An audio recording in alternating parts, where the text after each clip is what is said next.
Hello class 11th students, relation and function के second exercise के 5th question को हम लोग आज की वीडियो में सॉल्व करेंगे।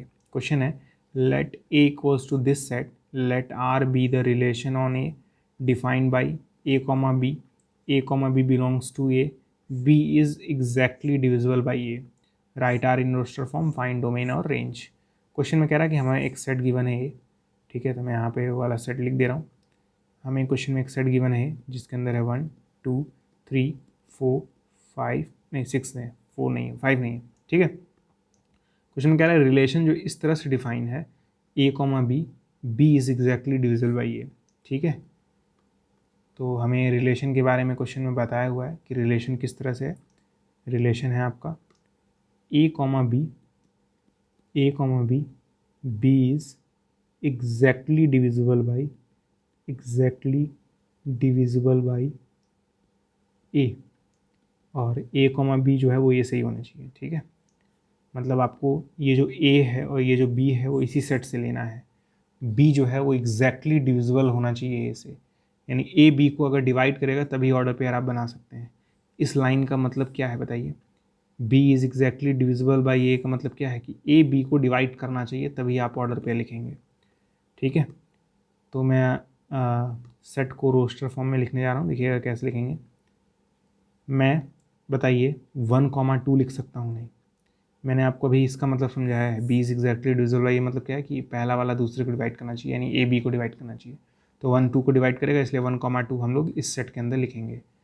और 1 और 2 जो है वो ए सेट से ही है। ये जो 1 और 2 लिखा है मैंने इसी सेट से लिखा है। तो ए कॉमा बी जो है वो ए से होना चाहिए, एक कंडीशन भी फुलफिल होती है, ठीक है। उसी प्रकार में बताइए 1,3 1,4 1,6 नहीं लिख सकता हूँ क्या? बिल्कुल लिख सकता हूँ, क्योंकि इन सारे एलिमेंट्स में ये जो ए है वो बी को डिवाइड करेगा, ए बी को डिवाइड करेगा, ए बी को डिवाइड करेगा, 1 2 को डिवाइड करता है, 1 3 को डिवाइड करता है, 1 4 को डिवाइड करता है, 1 6 को डिवाइड करता है। तो ये वाली कंडीशन फुलफिल हो रही है। जितने भी मैंने एलिमेंट्स लिखे हैं वो सब के सब इसी सेट से लिखे हैं, है ना। तो ये वाली कंडीशन भी फुलफिल हो रही है। तो मैंने इस सेट की जगह मतलब इसमें सारे जगह 1 रखा है। अब ज़रा देखते हैं 2 रखेंगे तो क्या क्या होगा, बताइएगा, देखिएगा। तो 2,1 पॉसिबल है क्या? 2,1 पॉसिबल है क्या? मैं इस 2 और इस 1 की मदद से ऑर्डर पेयर बना सकता हूँ? नहीं बना सकता हूँ, क्योंकि 2 1 को डिवाइड ही नहीं करेगा, ठीक है। तो 2,1 पॉसिबल नहीं होगा। क्या? देखिए इसमें एक एलिमेंट में भूल गया, 1,1 1,1 भी तो होगा, 1 1 को डिवाइड तो करेगा ही ना, तो 1,1 भी होगा। उसी प्रकार 2,2 होगा, 2,4 होगा, 2,6 होगा, ठीक है। बात समझ आई? 1 2 को करेगा, 1 3 को करेगा, 1 4 को डिवाइड करेगा, 1 6 को डिवाइड करेगा, 1 1 को डिवाइड करेगा। इसलिए ये सारे एलिमेंट रिलेशन के अंदर होंगे, क्योंकि रिलेशन क्या था, b is exactly divisible by a, मतलब ए बी को डिवाइड करना चाहिए। और ये जो ए और बी हैं वो इसी सेट से आने चाहिए, तो मैंने उसी सेट से लिखे हैं। उसी प्रकार 2 1 को तो डिवाइड करता नहीं, इसलिए मैंने 2,1 ने लिखा। 2 2 को जरूर डिवाइड करेगा। उसी प्रकार 2 जो है 4 को डिवाइड करेगा, 2 जो 6 को डिवाइड करेगा, इसलिए मैंने ये वाले एलिमेंट लिख दिए। 2 3 को डिवाइड नहीं करता, इसलिए मैंने ये वाला ऑर्डर पे नहीं लिखा है, ठीक है। अब समझिएगा, मैं 3,3 लिख सकता हूँ क्या? बिल्कुल, क्योंकि 3 3 को डिवाइड करेगा। 3,6 लिख सकता हूँ, बिल्कुल, क्योंकि 3 6 को करेगा। उसी प्रकार मैं 4,4 लिख सकता हूँ, और फिर 6,6 लिख सकता हूँ, और कोई एलिमेंट नहीं लिख सकता हूँ रिलेशन के अंदर, है ना। क्योंकि 3 3 को डिवाइड करता है, 3 6 को डिवाइड करता है, ठीक है। 3 4 को डिवाइड नहीं करता, इसलिए मैंने 3,4 नहीं लिखा। लेकिन 4 4 को जरूर डिवाइड करता है, इसलिए मैंने 4 की मदद से एक ऑर्डर पेयर बना लिया। 6 भी खुद को डिवाइड जरूर करेगा, 6 6 को डिवाइड करेगा। 4 6 को डिवाइड नहीं करेगा, इसलिए मैंने 4,6 नहीं लिखा है। तो इस तरह से आपको रिलेशन के अंदर एलिमेंट लिखने हैं कि जो पहला वाला हो दूसरे को डिवाइड करे। इस लाइन का मतलब यही है कि b is exactly divisible by a, मतलब ए बी को कंप्लीटली डिवाइड करना चाहिए। 1 2 को करेगा तो 1 3 को करेगा, 1 4 को करेगा, 1 6 को करेगा, 1 1 को भी करेगा, 2 2 को करेगा, 2 4 को करेगा, 2 6 को करेगा, 3 3 को करेगा, 3 6 को डिवाइड करेगा, तो 4 4 को करेगा, 6 6 को करेगा, ठीक है। तो हमारा पहला काम हो गया है, रिलेशन को हमने रजिस्टर फॉर्म में लिख लिया है। अब डोमेन और रेंज निकालेंगे, जो कि बहुत ही ईजी काम होता है। डोमेन और रेंज निकालना कोई बड़ी बात नहीं है, ठीक है। तो मैं यहाँ पे लिख रहा हूँ डोमेन, जगह कम है तो ऊपर लिख रहा हूँ डोमेन और रेंज, ठीक है। समझिएगा डोमेन और रेंज कैसे लिखेंगे। डोमेन मतलब मैंने आपको बताया था जितने भी फर्स्ट एलिमेंट हैं उन सबको लिख देंगे। तो आप दिख रहा है, आपको दिख रहा है कि 5 6 बार तो 1 ही है, तो 1 को तो एक ही बार लिखेंगे ना। तो मैं लिख रहा हूँ यहाँ पे 1।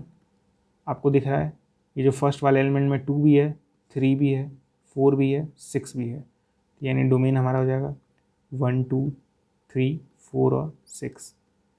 ठीक है, ये जितने भी फर्स्ट वाले एलिमेंट होते हैं इन्हीं को लिखा जाता है। लेकिन वन तो देखिए यहाँ पे भी है, यहाँ पे भी है, यहाँ पे भी है, यहाँ पे भी है, यहाँ पे भी है, तो कई बार वन नहीं लिखेंगे, एक ही बार वन लिखेंगे ना। सेट के अंदर रिपीटिशन कहाँ अलाउ होता है, रिपीट नहीं कर सकते हैं।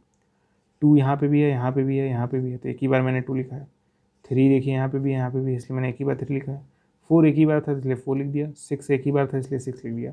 डोमेन निकालने के लिए सिर्फ फर्स्ट वाले एलिमेंट ही लिखते हैं, वो भी बिना रिपीटिशन के। ठीक है, तो मैंने उन्हीं को यहाँ पे लिख दिया है। रेंज निकालने के लिए सेकंड वाले एलिमेंट लिखते हैं। तो दिख रहा है आपको 2 भी है, 3 भी है, 4 भी है, 6 भी है, 1 भी है।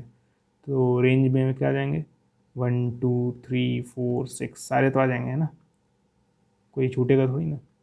यही आपका रेंज हो गया। तो आपको इस केस में दिख रहा है कि डोमेन और रेंज आपस में बराबर है। ठीक है, अच्छा क्वेश्चन था, उम्मीद करता हूँ आपको समझ में आया होगा।